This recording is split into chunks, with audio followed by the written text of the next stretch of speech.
So Kate is an entrepreneur. She is a fantastic writer. That's what she's built her business around, is copywriting. She's got Copycon, which is for helping other writers be as amazing as she is.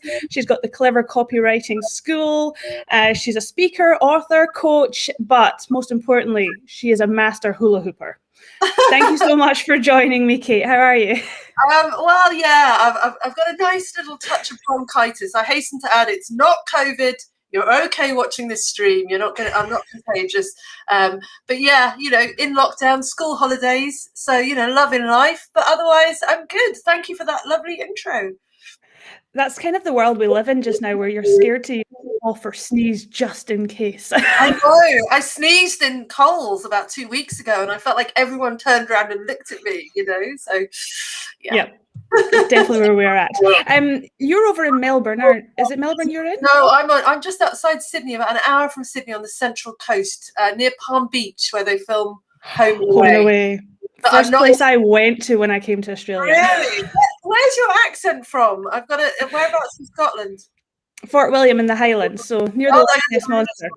Oh, because my mum and dad have just moved to the Borders, so yeah. But obviously, I haven't seen them for a good couple of years now, so yeah. It's hard. It is.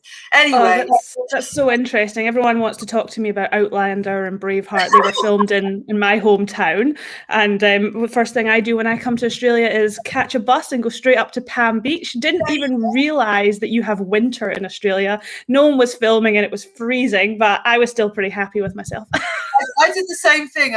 When I got here from the UK, I think one of the first things I did was go to Palm Beach and hope that I would see Alf. Is it Alf? Do you remember Alf?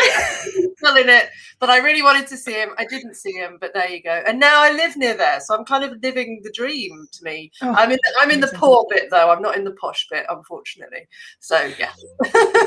That's all right. That's still good enough. Yes. So anyway, this is not about home and away. It's about you, Kate. So let's reverse all the way back. You're 15 years old and you're sitting in class and you're thinking about what it is that you're going to do once you finally leave school. I presume Copycon and having your own copywriting business possibly wasn't the plan at that point. You probably had enough of writing in school, or maybe you hadn't. What was it you were thinking you were going to do at that point?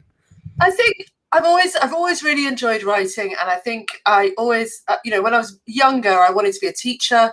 And then when I was about 15, 16, I was very into the music scene, and I was going to gigs and writing music reviews and getting them published in local newspapers. And there's such a thrill about seeing your own writing in print. So I definitely had the bug then to be a writer of some kind.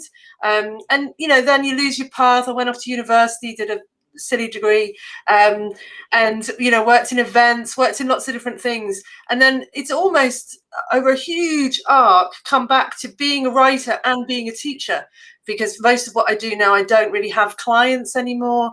I really just teach writing, teach SEO, teach digital marketing in different formats. But yeah, I've actually ended up kind of doing what I wanted to do, which is kind of cool when you think about it. You've come full circle. I love that. I have. I think there's so many people that have that are entrepreneurs that have gone through the events as well, have done that stage of life, because I know I certainly did, and it teaches you a lot because it's very glamorous on the outside. You think, the end result is brilliant, but I don't think people realize the amount of work that there is in the background, and that really sets you up for your own business. What kind of events was it that you were working in? I worked at a company called Miller Freeman, and we did big industrial events like Fire and Hose at the Birmingham NEC, and a game conference at Olympia. So they were huge, vast events, huge. And my portion of it, I was kind of in the bit that published the book that goes with it, the brochure thing, but also involved on the day. And it was amazing. And some events I got to organise the after party and book comedians, and very high stress. And a really interesting part of that, I'm glad that you brought that up actually, because I haven't really thought about it, is that so much energy for an entire year goes into 2 days. And that come down after it is bizarre. And then you have to start all over again. And it's a really heightened experience. I think it did teach me a lot. I run events myself now. And I'm glad that I've got that skill set. But events is a very hard industry to be in. I mean, obviously now, but even not when you're dealing with COVID, it's a very hard industry. Everyone says they want an event. Everyone's like, yeah, I'd love to come to your workshop. And then you put it up and you put the tickets up and they're like, yeah, I can't. And you're like, and then the next week they're like, are you going to run another one? And you're like, well, you didn't come to the first one. It's so hard, really challenging. It is. Like, there's nothing like events to get your adrenaline going, because it's such a buzz, but then it's so emotional as well, and you don't really realize how emotionally invested you are every time someone buys a ticket or registers, and then when they cancel or they don't show up, and it's a minefield.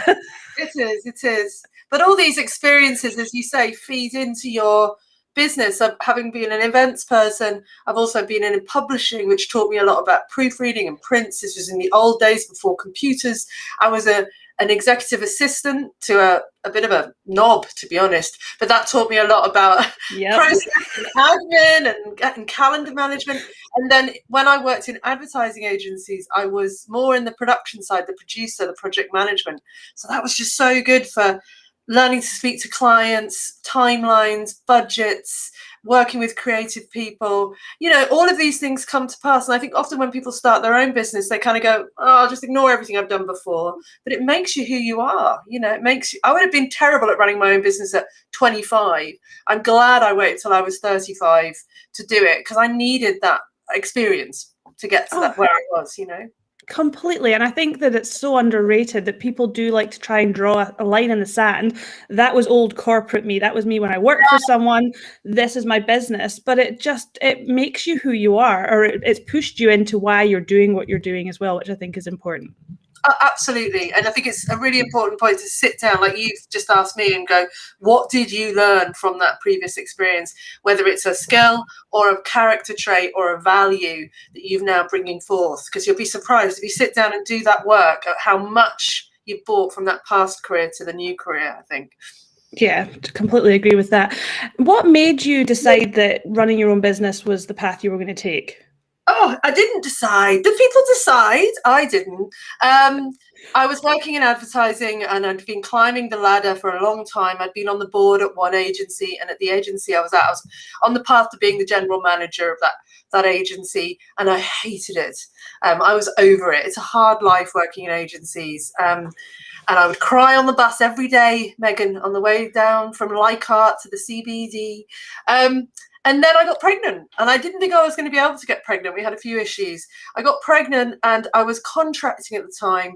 And I was like, I need to make something now, because I'm not going to get maternity leave. I have no savings. My partner at the time had just started his own business and had one client.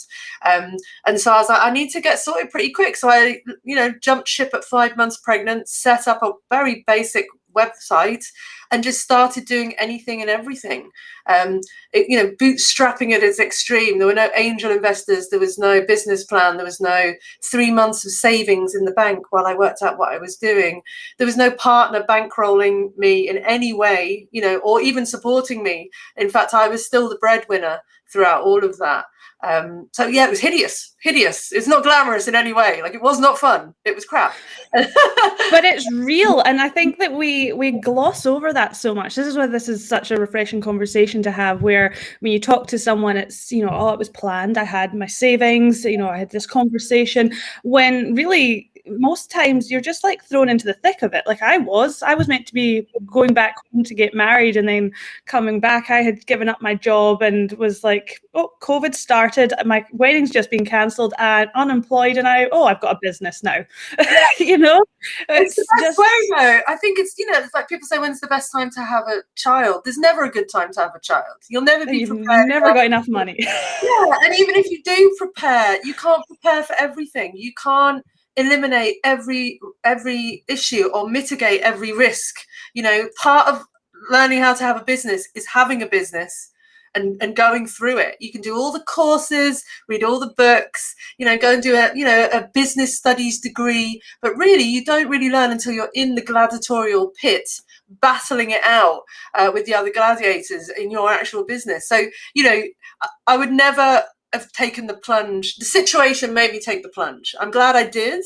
And I don't regret it at all, but it was very tough those first couple of years. I can't deny it. And I think it has to be, because it's not that I don't think it's fair if nobody has to have the hard part, but it has to be, because it's a massive learning curve. We've all come from places where we've worked, we do our little bits.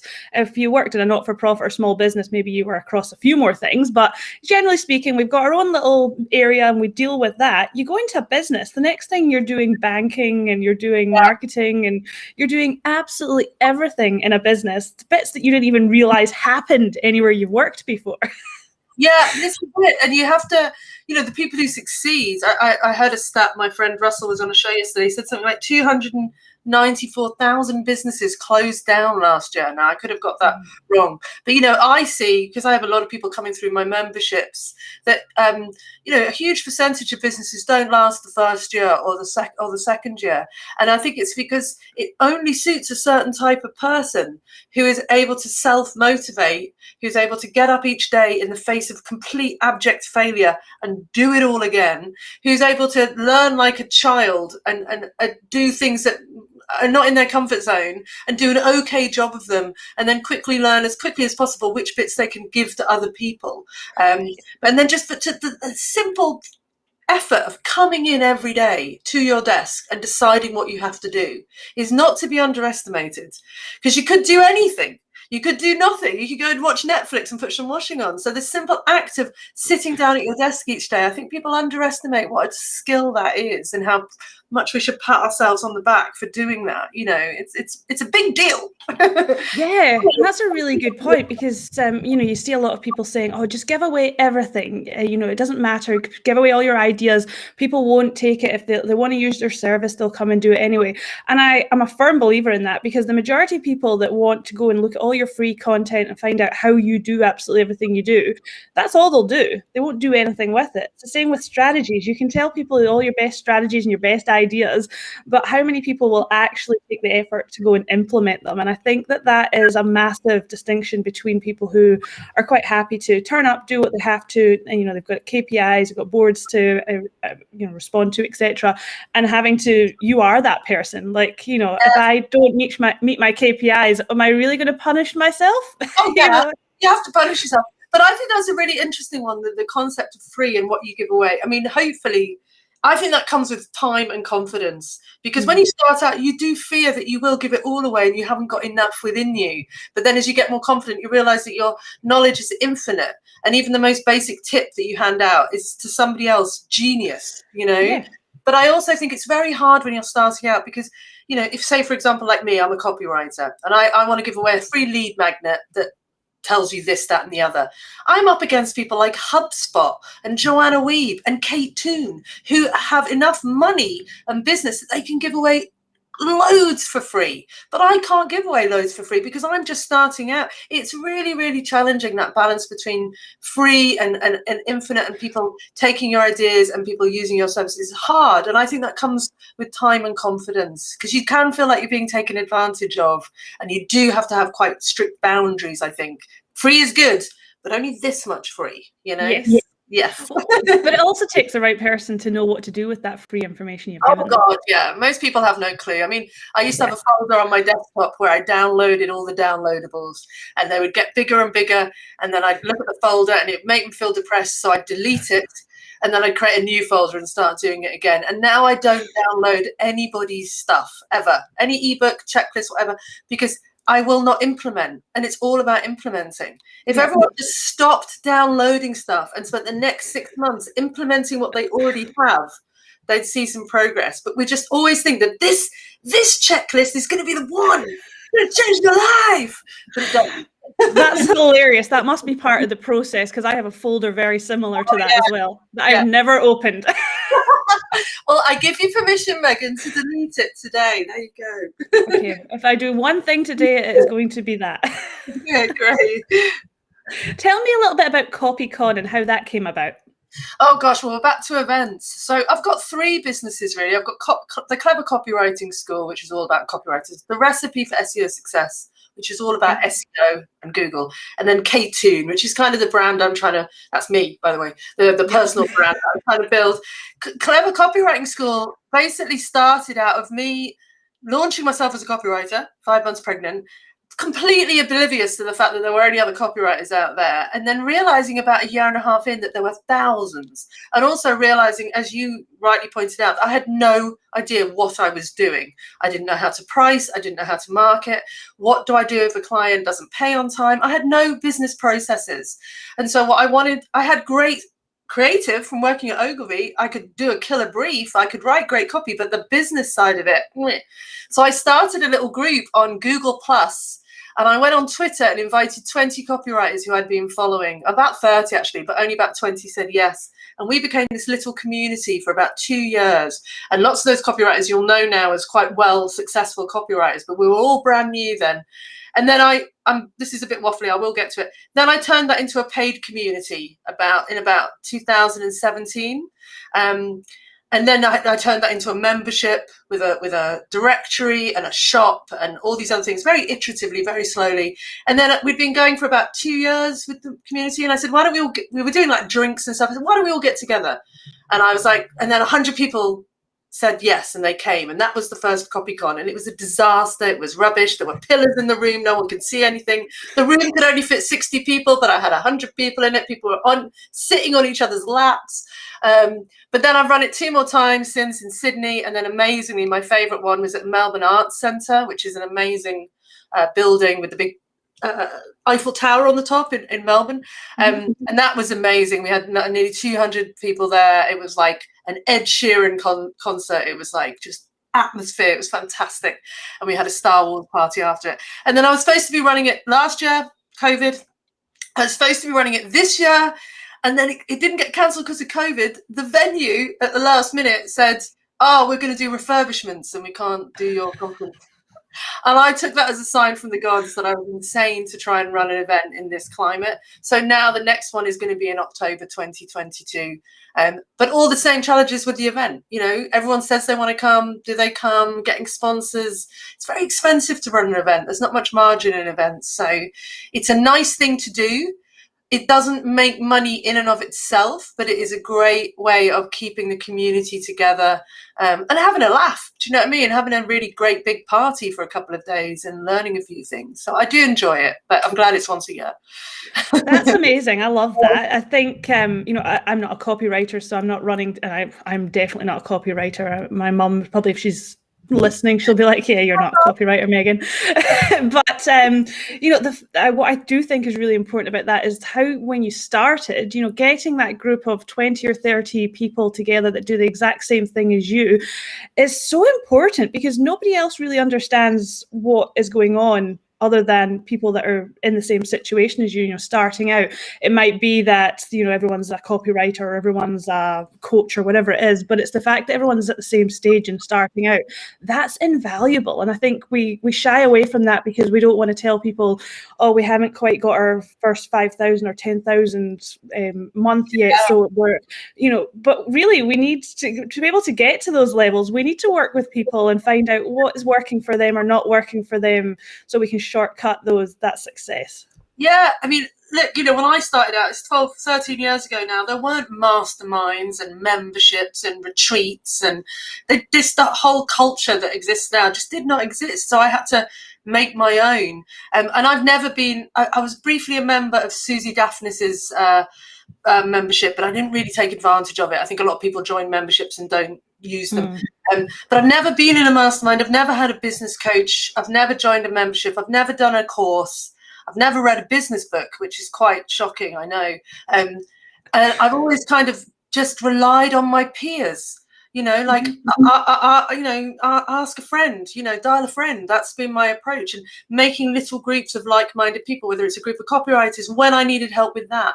And then it might be a group of people who run events when I needed help with that. And there's no money exchange. It's just peer-to-peer help. And I'm not advocating that, because I think if you can find a coach or a business person that you really admire and trust, and you like their methodology, and you understand that it's not going to work exactly the same for you, but it's pretty close, that's brilliant. And I reckon I could have been a lot further in my business faster if I'd done that, but I didn't. And I kind of like that. It feels a bit more organic. It was much more of a journey and adventure. It's taken longer, but it's completely mine. Do you know what I mean?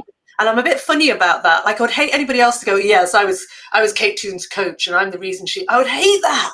So I want Kate Toon to be her own coach. I know that's funny, but yeah, that's me. I don't like being told what to do.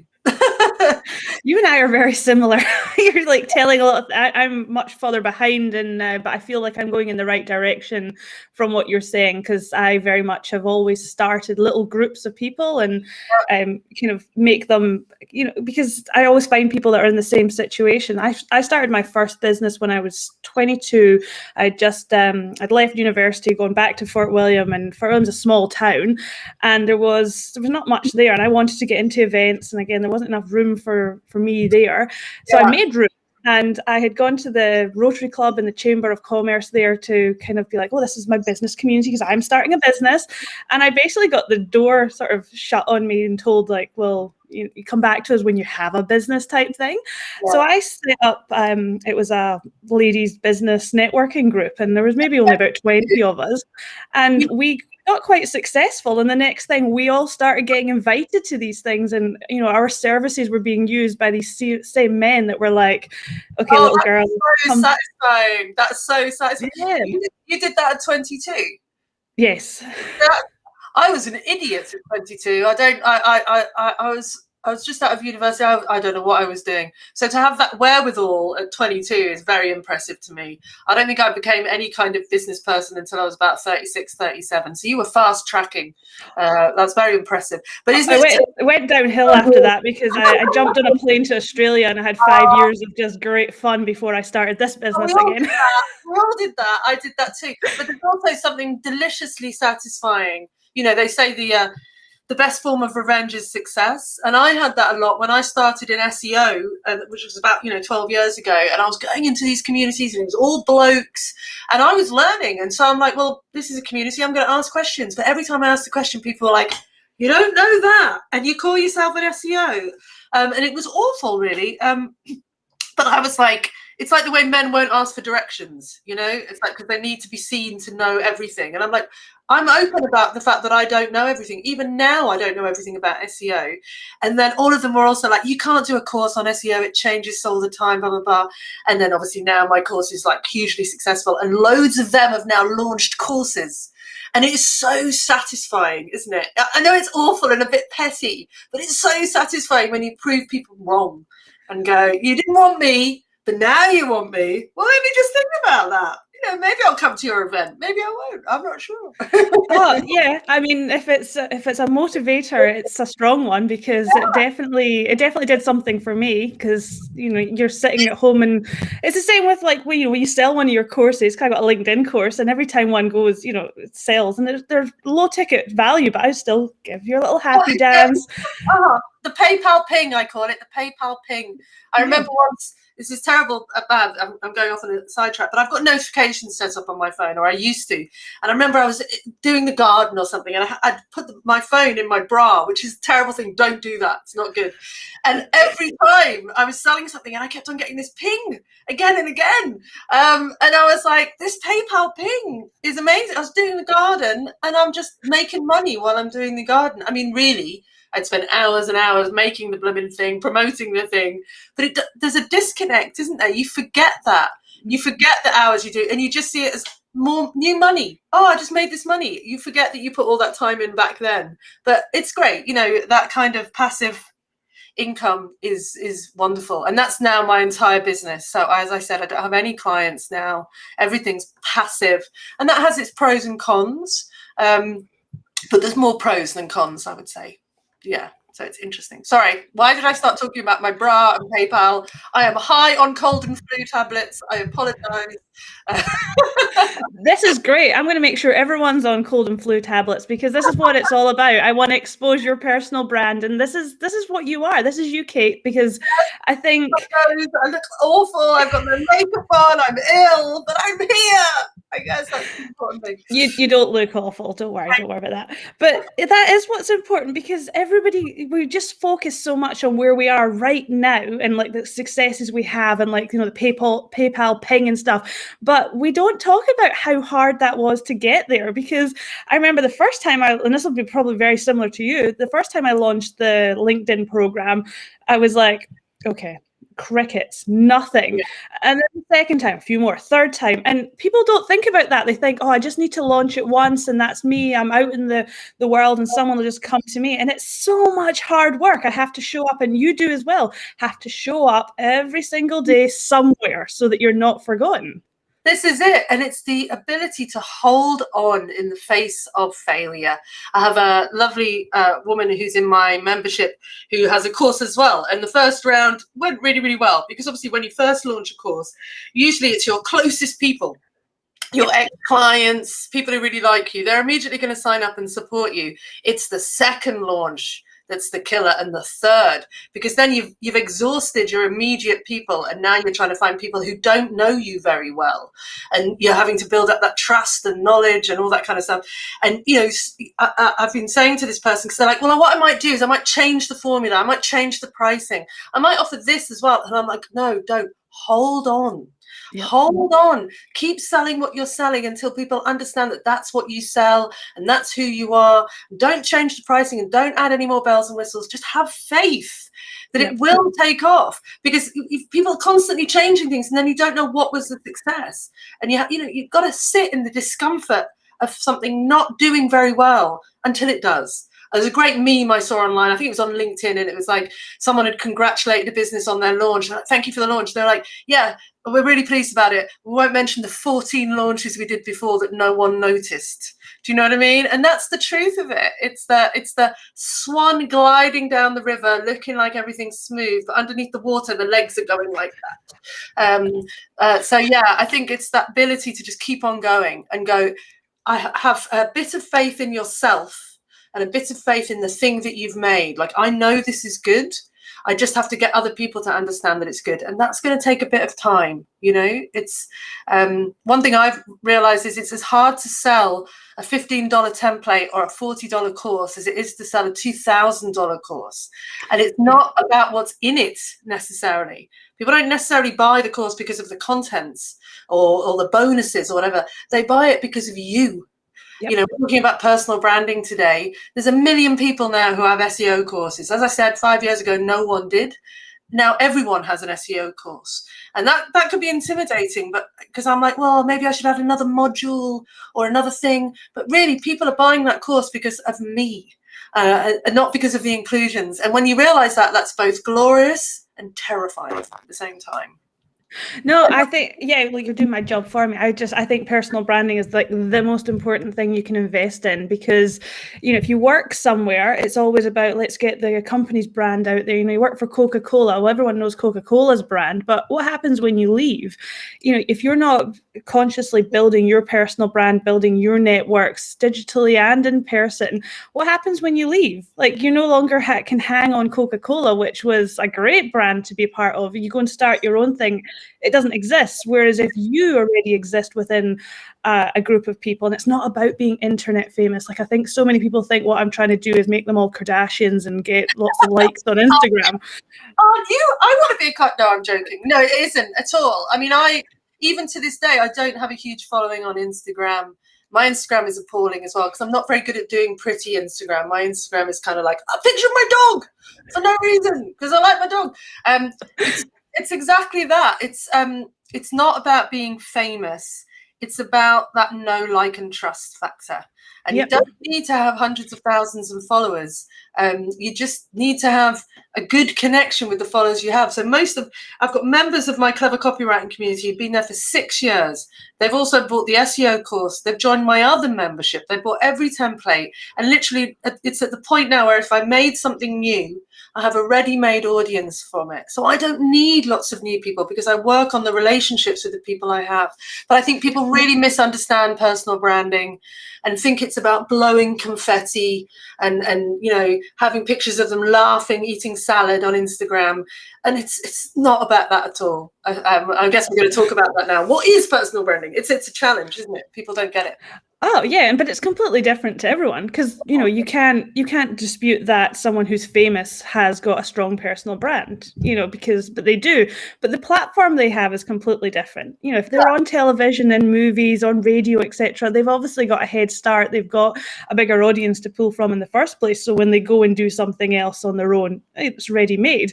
But how does Joe Blogs, who's working at BHP or Rio or one of these big companies, who you're essentially just a number when you're in a big company until you get to a certain stage in your career? Well, when you decide to go out, how do you just differentiate yourself? What work did you do that was extracurricular, not just as in work related, but were you part of any clubs? Did you go networking? Were you actually documenting your journey through that business on LinkedIn? Or is there any presence of you other than you just clocking in 9 to 5 every day? They're the little things. What is it that people say about you when you leave the room? That's all. Bezos quotes, yeah. People say when you're not in the room. It's funny because I don't think I ever really thought about that when I was working in a corporate environment, because I never thought I would leave. I wasn't preparing the ground for future efforts. So I literally came out of advertising life with nothing, with no brand, no personality. And it took me a long time to get a personality because, as soon as you come out into the real world, you're like, well, look at all the copywriters. All of them are wearing polo neck jumpers and they're writing on keyboards. I should get a polo neck jumper. And for a while, you try and be part of that gang because you want to fit into something. You've been part of a corporate culture. Now you're on your own, but you want to feel part of something again. So you try and be like everybody else. And then it's that moment of bravery where you go, this isn't working. I'm not differentiating at all. How do I actually be contrary? How do I be different to everybody else in the industry? And how do I deal with the consequences of that? Because there are consequences, So, yeah. Oh, yeah. As soon as you come off that fence, you're going to have lovers and haters. And that's just the reality of it. But building your personal, you have a personal brand. As soon as you walk out the door or you post anything online, you have a personal brand. People are thinking, feeling, and saying stuff about you, whether you like it or not. But that's fine for some people. Some people are happy to do the 9 to 5, and that there's nothing wrong with that. It's when you want to have other opportunities, and more importantly, not just you want to go for other opportunities, you want to start attracting the right kind of opportunities. That's when you need to be strategical about placing yourself. And I guess you kind of got to have an end goal, but as you and I both know, life's what happens when you're busy making plans. So it's about trying to reverse engineer it as best you can, but also understanding that that's going to change. Yeah, I think plans are fantastic as long as you're not attached to them. I'm never been a planner. I've never set goals or milestones.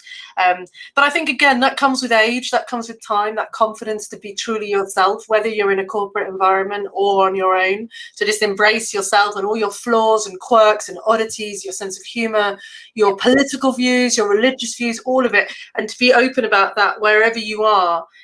That comes with time and confidence. And it's not something I had when I started out, but I think it's something that I have now. And I'm so glad I've developed that over the years, because it's so freeing to just be able to turn up and be yourself. Full of cold, with a dot on your nose and no makeup, and not be like, I can't do this session with Megan because I'm not my 100% best self. Because it's like, I will do my best, and my best is enough. And if people don't like me, that's okay. And that's a really hard thing to learn, I think. It was for me anyway. And it's a hard thing to be comfortable with. Yeah, It really is. 'Cause someone's just asked in the comments here, would you agree that personal brand works best when a person is being authentic? 100%, because if you're not being authentic, you're actually acting. And I don't teach people how to be actors. I teach people how to show up and get what they want, but not through acting. You've got to be authentic because you can't keep that up. That's tiresome. Yeah, I mean, I think authentic has become a bit of a buzzword now, and everyone's like, I'm so authentic. But I think the key to that is, you know, when I talk about personal branding, I talk about, you know, establishing your values. What do you stand for and what will you not stand for? And then your personality, you know, how would people describe you, and how would you describe yourself? But it has to include the bad stuff.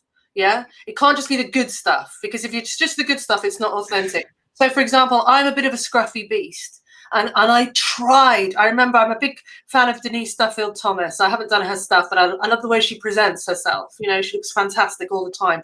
And I remember when about 5 years ago, I tried to make a video with like a background with a perfectly placed succulent. And I even got some bits of fake hair to put in my hair. And I did these videos where I was like on a chair going, hi, I'm Kate Toon. And it was, I really want to find them. I need to find them because they were so bad. But the problem is, that took me an entire day to prepare for that.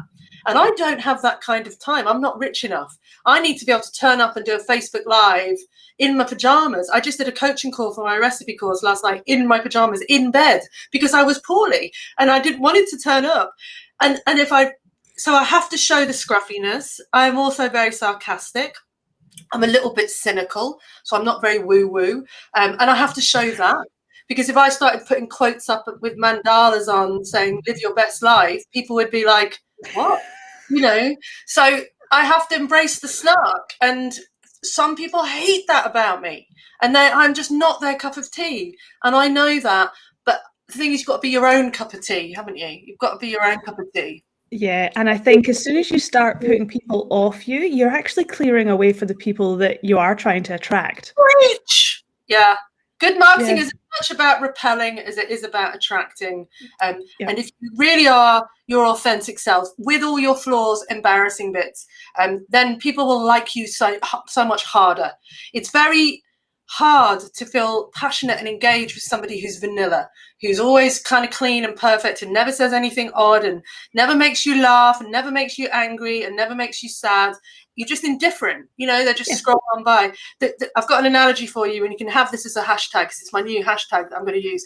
You know, when people get a burger from like McDonald's, I don't, because I'm a vegetarian, and some people take out, is it the gherkin? What do you call them gherkins in Australia? The pickle. The pickle. Some people love the pickle, and some people hate the pickle. But you've got to show your pickle. You've got to embrace your pickle. Some people aren't going to want that, but some people, if you love pickles, you love pickles. Do you know what I'm saying? Oh, yes. Yeah, I usually use Marmite, or sorry, Vegemite over here. You want to be Marmite. You want people to love you and want to smother themselves in you, or you want people to be like, get that as far away from me as possible. Exactly. When you have your Marmite, I'll have my pickle. But it's important to show your pickle. I think that's what I'm saying. You know, warts and all, flaws and all. You know, I can post the most eloquent, well-articulated, useful tip on marketing online, and no, it's just crickets. I can post a picture of myself having poured coffee all over my boob just before a Zoom call and going like, you know, this is the real, and then that gets the thing, because people are just, you know, these people who put themselves up on pedestals, and I don't know if they consciously do it, but they try to represent themselves as these, you know, omnipotent beings that are smooth-haired, glossy-teethed. You know, they seem impossible. We can't relate to Beyonce. We can relate to somebody who's a couple of steps ahead of us, or who's maybe achieved something that we want to achieve, but it's not astronomically far away. And I think we're all looking for heroes. We're all looking for people to follow, but they don't need to be, you know, glorious. They just need to be slightly, maybe not even, because I don't even think I'm smarter than the people who are in my memberships. I am one of them, you know, but I'm creating the space for them to come together. So you don't need to be smarter or more attractive or funnier than the people that follow you. It's about connection. And sometimes that comes from being a dork or whatever it is. Sorry, I'm waffling, but you know what I mean? You don't need to be a genius to be a leader and to have a personal brand. You can just be yourself, and some people are going to love you for that and get a lot of value out of what you think is really obvious stuff, because it's not obvious to them, you know? Yeah, well, it comes back to, it's not always the best person for the job that gets it. It's the one that we notice. It's the one that's the loudest. It's the one that we can see the most potential in. The one that puts themselves out there, you know? Yeah. 100%. Okay, this was awesome. I really enjoyed our chat, and I loved all the different directions it took, because this is exactly what it's meant to be all about, to get to know you. And I think we got to know you and the scruffy you. And thank you so much for doing this, even though you're feeling a little bit rubbish. I hope that you're going to take a rest after this. Can you just tell everyone, I'm going to put all of your links into the show notes, obviously, but anyone who's listening and doesn't like to look at show notes, can you just tell them how they can find you? Well, hopefully I'm fairly good at SEO by now. So if you type Toon into Google, as I always say, you'll either find me or a dentist in Ipswich. I'm a dentist in Ipswich. So katetoon.com is where you can jump off into all my various bits and bobs. And I've loved it. For those of you who are watching, you can't see, but we're doing this on something called Restream, and it's really cool. So I'm going to go and investigate Restream after this. It's really, really wonderful. Thanks, Megan. Awesome. Thank you so much, Kate, and I will speak to you soon.